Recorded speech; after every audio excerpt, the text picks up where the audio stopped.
Hey guys, so now that we have our sleeves and our ribbing done, it is finally time to close our sweater, which is really exciting. And it's very simple because we've been doing this all along with all of our ribbing and with all of our sleeves and, you know, the shoulder details, everything. The way that you're gonna close your sweater, which is the way that I saw it on the official pattern, which I'm guessing it's probably just to make sure that your sweater does not fall apart, just to reinforce it, it is a back stitch on the outside. So as you can see here, I have it on the sleeves, and I'll move this over so you guys can see it. It's literally a back stitch that comes down on the outside.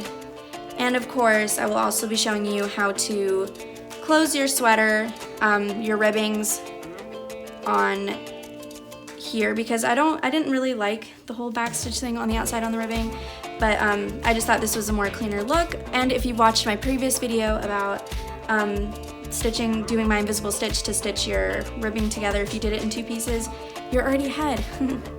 And it'll be the same exact thing there. And as always, just a simple reminder that you will be using your tapestry needle and your size 4 yarn to do that. And of course, as always, when you're doing this, when you're gonna be closing your sweater down, use like a safety pin or something just to simply secure your panels in place so that when you're sewing, you don't accidentally sew unevenly and that you're, you know, grabbing your one stitch all the way across. Okay, so closing our sweater is actually super easy because if you've seen my last video and you saw the invisible stitch, that's exactly what we're gonna be doing. So taking our tapestry needle, we are going to be doing the same exact thing that I did in my previous video. So we're gonna come in to that first stitch.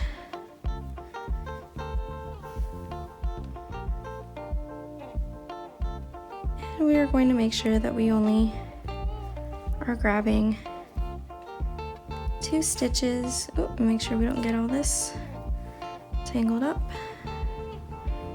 as we come down. And you're just going to be doing that all the way down until you have your edge closed.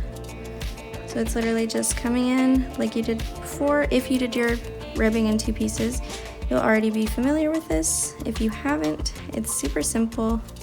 Oh, making sure we don't accidentally create knots here. And just like before, if my yarn is coming out through here, I want to go in on that same exact side so that when I pull my yarn, it's a straight bar across, and then you tighten it. So that's all you do as you're coming down, is getting that straight bar across so that it starts seamlessly connecting. And if you like, you can always put like a safety pin if you want to have it close to make it a little easier for you.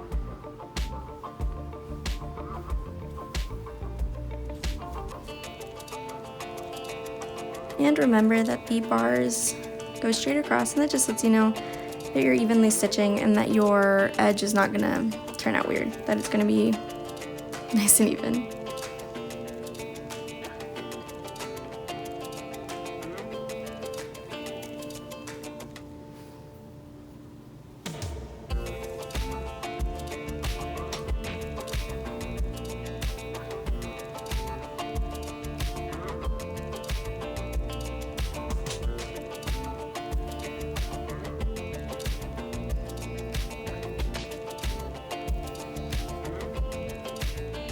And in our last one, I always like to come in through the top of that braided edge. And then of course, come in through the other braided edge so that I close it off. And then of course this end, just like we did with all our panels, you just weave in your end. So you're just gonna come in,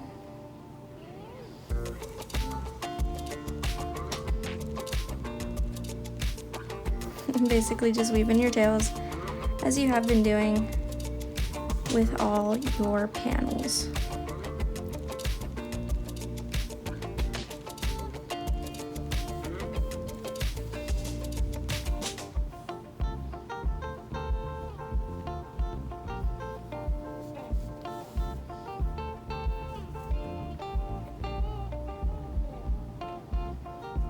And I'm just gonna do it once more.